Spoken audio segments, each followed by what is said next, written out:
નમસ્તે. આજે હું બનાવું છું ગાજરના પરાઠા. તો સૌપ્રથમ તો મેં ગાજર ધોઈ અને નાના નાના ટુકડા કરી અને મિક્સરમાં ગ્રાઇન્ડરમાં ક્રશ કરી લીધું છે. હવે એમાં અડધી વાડકી જેટલા ધોઈને ધાણા સમારી અને નાખી દીધા છે. આદું અને મરચાંની પેસ્ટ, સ્વાદ અનુસાર મીઠું, હળદર પાવડર, મરચું પાવડર અને અજમો 1 ચમચી આ રીતે 2 હથેળીની વચ્ચે ક્રશ કરી અને નાખવાનો છે. આ છે ધાણા જીરું પાવડર, આ કિચન કિંગ ગરમ મસાલો. આ બધા જ મસાલાને આપણે ગાજરની પેસ્ટ સાથે મિક્સ કરી લેવાનું છે અને જોઈતા પ્રમાણમાં મોણ એડ કરી દેવાનું છે. હવે આ ગાજરનું જે પણ નેચરલ પાણી નીકળ્યું છે એ જ પાણીમાં આપણે લોટ બાંધવાનો છે. કોઈ એક્સ્ટ્રા પાણી નાખવાની જરૂર નથી, કેમ કે ગાજરનું પોતાનું જ પાણી હોય છે. તો આ રીતે આ જે મિક્સ કરેલું મિક્સર છે, ક્રશ કરેલા ગાજર છે, એમાં જેટલો લોટ માય એ જ પ્રમાણે આપણે લોટ બાંધવાનો છે. તો લોટ બાંધીને તૈયાર છે. હવે એના આપણે ગુલ્લા કરી લઈશું. આપણને જેવી સાઈઝના પરાઠા બનાવવા હોય એ પ્રમાણે આપણે ગુલ્લા કરી લેવાના છે. અને જે સાઈઝના બનાવવા હોય, આજે હું બનાવું છું ગોળ પરાઠા. તો ગુલ્લાને આપણે કોરા લોટમાં લપેટી લેવાનું છે અને સરસ રીતે આપણે વણી લેવાનું છે. અને બીજી બાજુ મેં ગેસ ચાલુ કરી અને લોડી પણ મૂકી દીધી છે. અને ગરમ જ્યારે લોડી થાય છે ત્યારે જ આપણે પરાઠું અંદર નાખવાનું છે. તો આ રીતે હલકા હાથે આપણે વણી લેવાની છે રોટલી.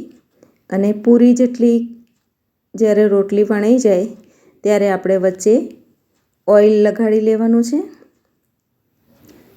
ચારે બાજુ સરખી રીતે આપણે તેલને લગાવી દેવાનું છે આ રીતે. અને જ્યારે તેલ લગાવી દઈએ ત્યારે કોરો લોટ થોડો ઉપર ભભરાઈ દેવાનો છે, જેનાથી પડ છૂટા પડી જાય. હવે કિનારીને સરખી રીતે પકડી અને બધી જ સાઈઝથી આપણે કિનારી ભેગી કરી અને વચ્ચે લગાવી દેવાની છે. ફરીથી આપણે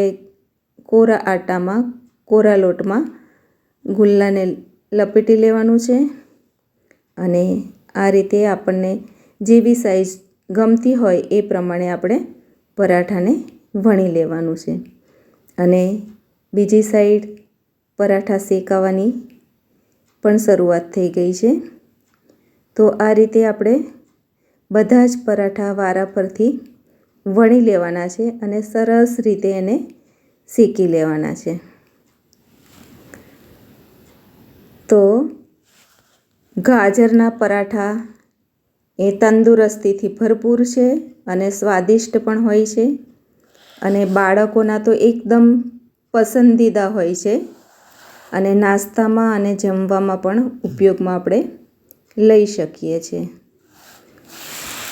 તો ગાજરને આપણે કોઈને કોઈ રીતે આપણે ખાવા જોઈએ.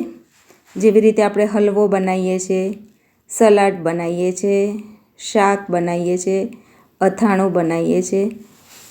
તો આ રીતે આપણે પરાઠા પણ બનાવી શકાય છે અને બહુ જ ટેસ્ટી બને છે. પોચા અને જાળીદાર નહીં, પડવાળા બને છે અને હરેક પરાઠા દેખો ફૂલી જતા હોય છે અને ખાવાની ખૂબ જ મજા આવતી હોય છે. તો આપણે નાસ્તામાં પણ ખાઈ શકીએ છીએ અને જમવામાં પણ ખાઈ શકીએ છીએ. તો મિત્રો, તમે પણ બનાવો અને મારી ચેનલને સબસ્ક્રાઈબ કરો. મારા વિડીયો તમને ગમે તો તમે શેર કરો, લાઈક કરો, કોમેન્ટ કરો અને આ રીતે પરાઠા તમે પણ બનાવો. દેખો બધા જ પરાઠાના પડ છૂટા પડવા લાગ્યા છે. ફૂલેલા એકદમ ટેસ્ટી પરાઠા બને છે અને ખાવાની ખૂબ જ મજા આવતી હોય છે. દેખો આ રીતે છૂટા પડી જતા હોય છે. તો આ પરાઠાને આપણે દહીં સાથે, ચટણી સાથે, અથાણા સાથે ખાઈ શકાય. મારો પૂરો વિડીયો દેખ્યો તે બદલ ધન્યવાદ. Thank you.